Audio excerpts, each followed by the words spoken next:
Hello दोस्तों, क्या हाल है आप सभी के। मैं उम्मीद करता हूँ आप सभी की तैयारी बहुत बढ़िया चल रही होगी। एसएससी सीजीएल और सीएचएसएल का एग्ज़ाम मार्च में है और आपके पास कुछ ही दिन बचे अपनी तैयारी को लेके, जिसमें आपको सिर्फ जनरल अवेयरनेस नहीं बाकी सारे सेक्शंस बाकी सारे सब्जेक्ट्स भी पढ़ने हैं। इसलिए काफ़ी सारे लोग इस समय परेशान हैं जनरल अवेयरनेस की तैयारी कैसे करी जाए। इस वीडियो में मैं आपको बताने वाला हूँ वो टॉपिक्स जो कि टीसीएस ने सबसे ज़्यादा पूछे हैं एसएससी के सभी एग्जाम्स में, चाहे वो सीपीओ हो, सीजीएल हो या कोई सा भी एग्जाम हो, सबसे ज़्यादा इन टॉपिक से सवाल बने हैं। तो अगर आप इन टॉपिक से स्टार्ट करते हैं तो आपकी प्रिपरेशन बहुत अच्छे से बूस्ट होगी। और अगर आपके पास टाइम सच में बहुत कम है और सिर्फ इन टॉपिक्स को भी आप करके चले जाते हो तो मैक्सिमम चांसेस है आपको यहाँ से काफ़ी सवाल देखने को मिलेंगे। अगर आपको वीडियो पसंद आता है आप वीडियो को लाइक ज़रूर करना। आप वीडियो को जब लाइक करते हो मैं समझ जाता हूँ आपको वीडियो पसंद आई है, और इसी टाइप से मैं आपको फ्यूचर में बहुत सारा कंटेंट जल्दी से जल्दी प्रोवाइड करने की कोशिश करूँगा। सबसे पहला टॉपिक देखते हैं जो आपको सबसे पहले तैयार करना है। जिस सीक्वेंस में मैं आपको यहाँ टॉपिक्स बता रहा हूँ आपको ठीक उसी सीक्वेंस में अपनी तैयारी करनी है। सबसे पहले आपको मुगल डायनेस्टी पढ़ना है, इससे बहुत सवाल देखने को मिले हैं। सबसे पहले तो मैं आपको सवाल दिखाता हूँ जो सीजीएल के एग्जाम में पूछे गए हैं। सबसे पहला सवाल आप फोकस करो। Dash has been called the architect king as during his reign the world witnessed a unique development of arts and culture of Mughal Empire। पहला सवाल कि आर्किटेक्ट किंग किसे कहा गया है? जिसने आपका ताजमहल बनाया है, जिसने आपकी जामा मस्जिद बनाई है, जिसने आपका लाल किला बनाया है, ये सब चीज़ें जो बनाई है शाहजहां ने बनाई है। दूसरा सवाल देखो, पहला मुगल बादशाह कौन है? अभी तक दो सवाल पूछे गए हैं। अगर आपको सिंपल एक सीक्वेंस याद है मुगल डायनेस्टी का पूरा, जो कि बाबर, हुमायूं, अकबर, जहांगीर, शाहजहां एंड औरंगजेब। अगर ये सीक्वेंस भी याद था आपको, सिंपल सीक्वेंस, कोई ईयर नहीं कोई कुछ नहीं, और हल्की सी इतनी बात याद थी कि औरंगजेब 1707 में मरा है और बाबर जो है करीब 1500 के आसपास आया था। सिंपल इतनी सी बेसिक बात अगर आपको याद है, मैं आपको दिखाता हूँ इससे कैसे सवाल बनेंगे। पहला मुगल बादशाह कौन था? बाबर था, इजीली सवाल बन गया। Akbar was succeeded by his son. आगे की सभी कहानी आप सिंपली अवॉइड करके भी इसका आंसर बता सकते थे। कौन है? बाबर। बाबर का बेटा हुमायूं, हुमायूं का बेटा अकबर, अकबर का बेटा जहांगीर। सीधा आंसर बनता है। यहाँ पे अगर आपको डिटेलिंग नहीं पता कि सलीम किसका नाम था या सलीम किसके नाम पे रखा गया था अकबर के द्वारा ये नाम, आपको मैं हिंट दे देता हूँ। इन्हीं के गुरु थे आप कहोगे, जिनकी दरगाह में सलीम पैदा हुए थे, जहांगीर पैदा हुए थे, उन्हीं के रिस्पेक्ट में नाम रखा गया था। अगर ये डिटेलिंग आपको नहीं भी पता तो भी कोई टेंशन की बात नहीं है। अगला सवाल देखो, हुमायूंस हायर यानी हुमायूं का बेटा। तीसरा सवाल आपका बना है इससे, सीधा आप इसे देखो, हुमायूं का बेटा कौन है? अकबर। तीसरा सवाल आपको सीधा सीधा इससे बन गया। बाकी आपको कुछ भी अगर नहीं पता तो भी कोई टेंशन की बात नहीं है। रेड फोर्ट, जामा मस्जिद किसने बनवाया? चौथा सवाल इससे, मतलब इजीली आपको एक सिंगल टॉपिक से बहुत सारे सवाल देखने को मिले हैं। ताजमहल किसने बनाया? सब के सब सीजीएल के ही सवाल हैं आपके जो पूछे गए हैं 2018 के एग्जाम में, तो मैक्सिमम चांसेस है कि इससे इस बार भी आपको सवाल देखने को मिलेंगे ही मिलेंगे। Dash married Mehrunnisa whom he gave the title of Noor Jahan. काफ़ी लोगों ने नूर जहां को मुमताज़ महल से कंफ्यूज हुए और अपना गलत आंसर कर दिया। इसका करेक्ट आंसर जहांगीर है। जहांगीर की शादी हुई थी मेहरुन्निसा से। ये सभी चीज़ें मैंने अनअकैडमी के प्लस कोर्सेज में और स्पेशल क्लासेस में कवर कर रखी हैं। अगर आपने अब तक नहीं देखा है आप वहाँ से ज़रूर देख सकते हो।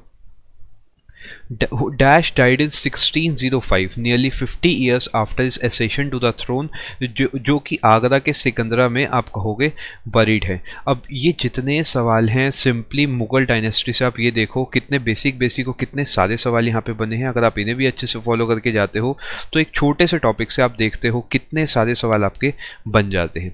जो अगला टॉपिक आपको फोकस करना है वो हिस्ट्री का ही है, मिडीवल का ही है, जो कि दिल्ली सल्तनत।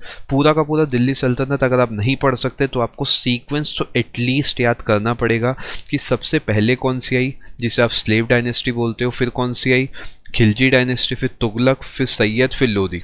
जो स्लेव डायनेस्टी है इसी को कई लोग ममलुक डायनेस्टी भी बोलते हैं।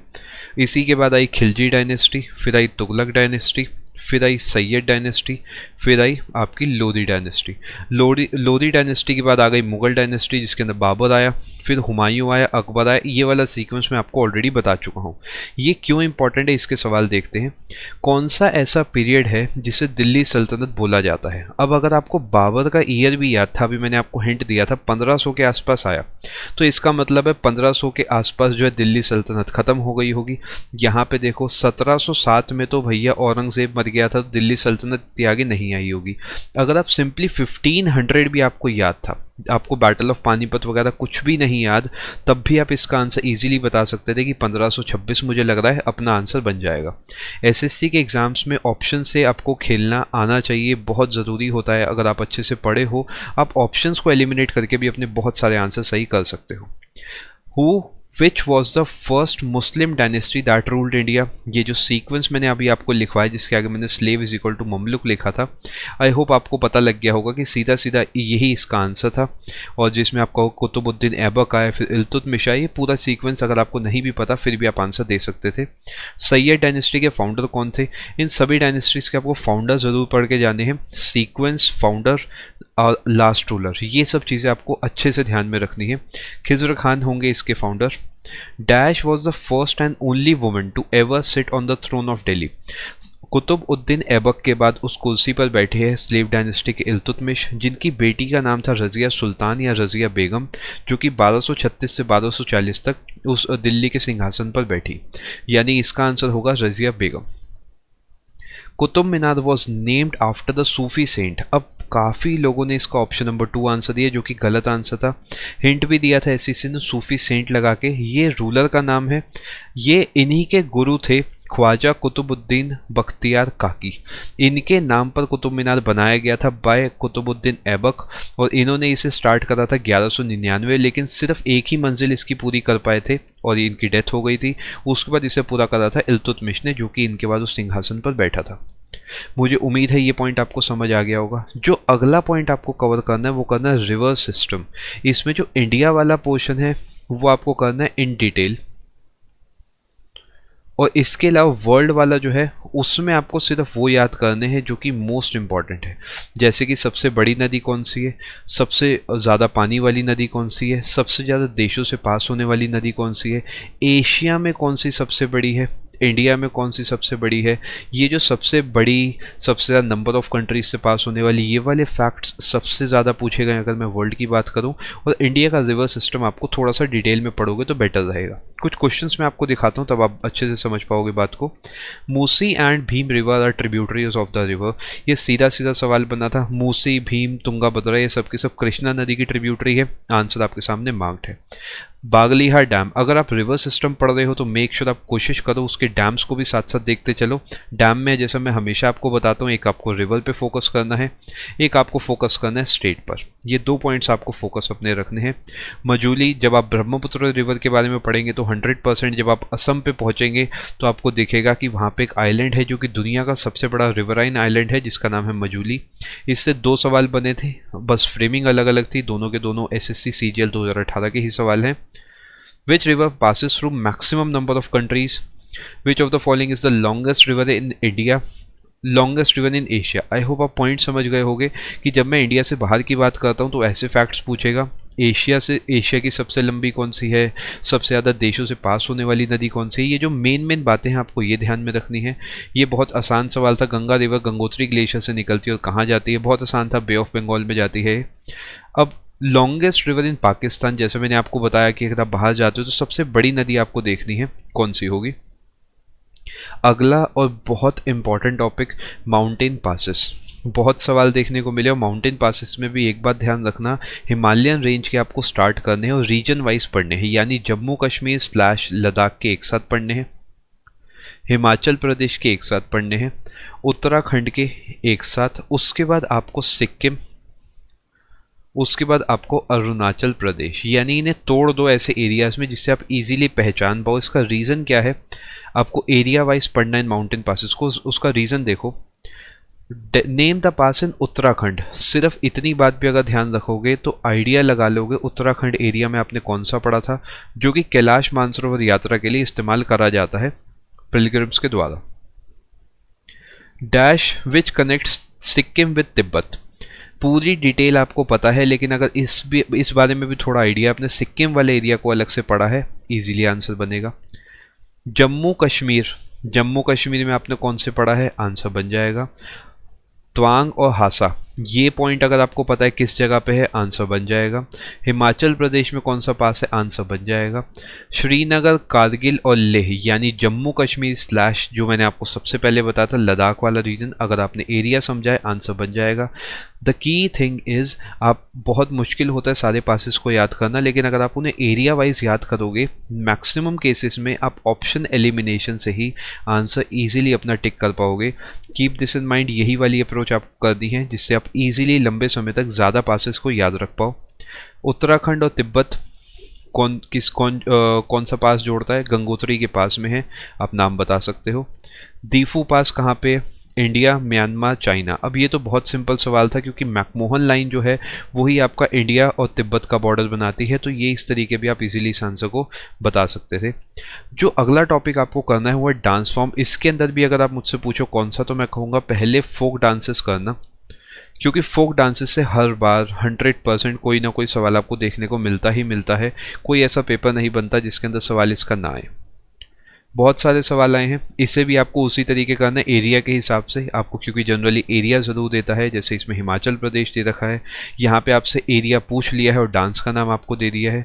यहाँ पे आपको सिक्किम दे दिया है और माउंट कंचनजंगा के बारे में थोड़ी बात कर रखी है। ये गिद्दा जो है, गिद्दा कौन से स्टेट का है, यानी आपको डांस को रिलेट करना है स्टेट से। बाकी डिटेलिंग आपके लिए बोनस है, अगर आप अच्छे से पढ़ सकते हो वेल एंड गुड, लेकिन ये दो पॉइंट आपको ध्यान रखने हैं, कौन सा डांस कौन से राज्य से संबंधित है। अब ये जैसे डांस हो गया, नेबरिंग कंट्रीज़ के भी आपको थोड़ा बहुत फोकस करके जाना है। नेबरिंग कंट्रीज़ में जो भी मेन बात हो रही है आपको उस पर ज़रूर फोकस करना है। स्पेसिफिकली जैसे इस समय आपको पता है श्रीलंका के प्रेसिडेंट प्राइम मिनिस्टर भी थोड़े टाइम पहले चेंज हुए हैं, या फिर पाकिस्तान में जो परवेज़ मुशर्रफ है उसकी बात हो रही है। थोड़ी सी आप दूर जाओगे, मॉरिशस में कुछ इन्फॉर्मेशन आ रही है। इसके लिए यूएस की अगर बात करो तो डोनाल्ड ट्रंप का इम्पीचमेंट चल रहा है। मतलब जो जो न्यूज़ में चीज़ें हैं आपको उसे स्पेसिफिकली फॉलो करते हुए चलना ही चलना है। ये स्टेट आ गया, आपको डांस का नाम दे रखा है भवाई डांस, बताओ इनमें से कहाँ का है। यहाँ तक अगर आपको बात समझ आ गई और आपने इतना भी कर लिया तो आप समझो बहुत बड़ा पोर्शन आपने कर लिया है। अब अगर ये वाला आप सब निपटा लेते हो, उसके बाद मैं आपको कुछ ऐसे टॉपिक्स बताने वाला हूँ जो अपने आप में शॉर्ट है, फटाफट निपट सकते हैं और जिससे नंबर ऑफ क्वेश्चंस जो बनते हैं वो लिमिटेड है, तो आप इजीली इसे ग्रास्प कर सकते हो। जैसे कि ह्यूमन ब्लड है, ह्यूमन ब्लड को अगर मैं आपको शॉर्ट में बताता हूँ तो आप इसे तोड़ते हो 3 हिस्सों में। एक तो आप तोड़ते हो इसका लिक्विड फॉर्म जिसे आप प्लाज्मा बोलते हो, एक आप तोड़ते हो इसे आरबीसी, डब्ल्यूबीसी और प्लेटलेट्स में।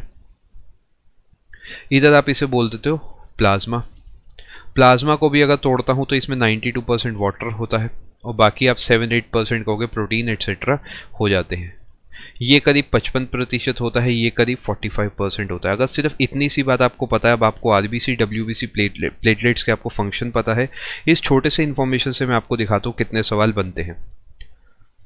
Which cells in our body are popularly called soldiers of the human body? अब सिर्फ सोल्जर पढ़ के जाओगे तो हो सकता है अगली बार सोल्जर ना दे, ऑक्सीजन कैरियर्स लिख दे। तो आपको ओवरऑल सब चीज़ों को समझना है कि सोल्जर्स कौन से, डब्ल्यूबीसी।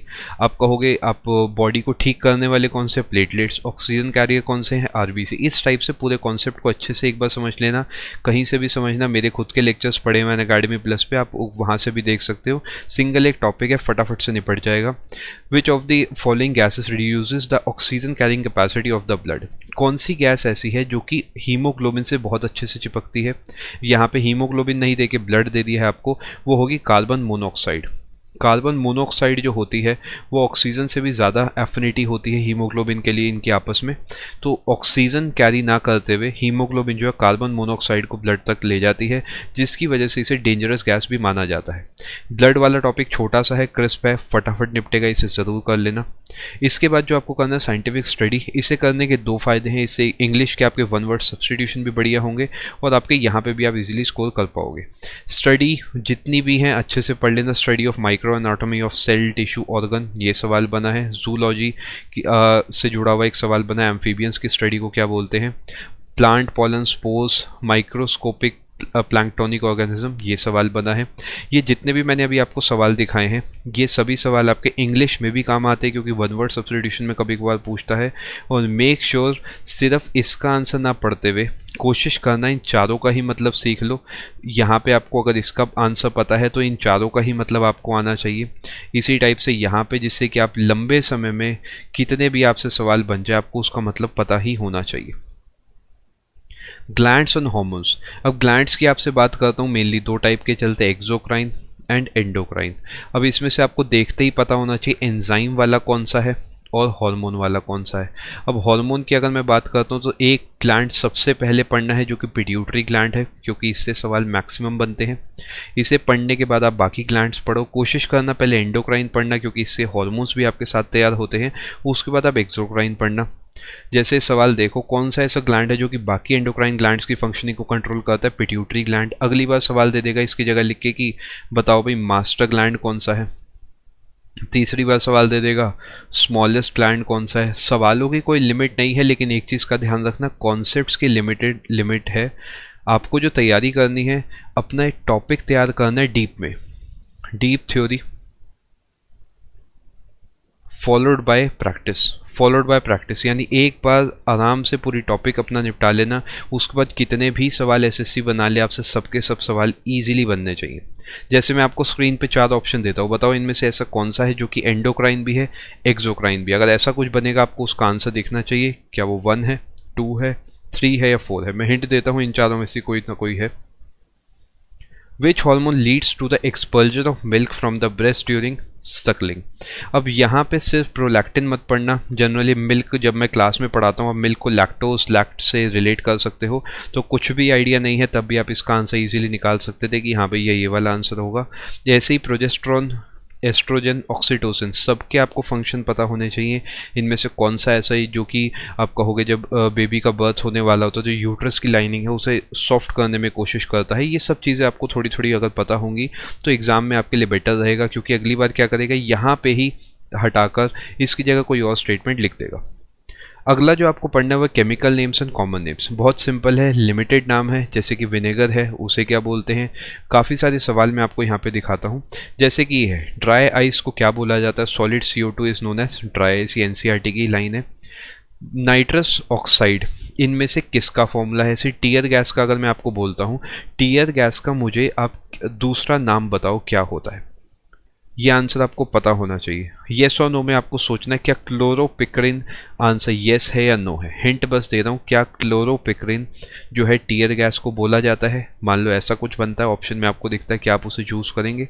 आपको इसके ये जो वर्ड मैंने बोला इसके बारे में आपको पता होना चाहिए। अगर नहीं पता, फटाफट से आप इसके बारे में थोड़ा बहुत पढ़ो।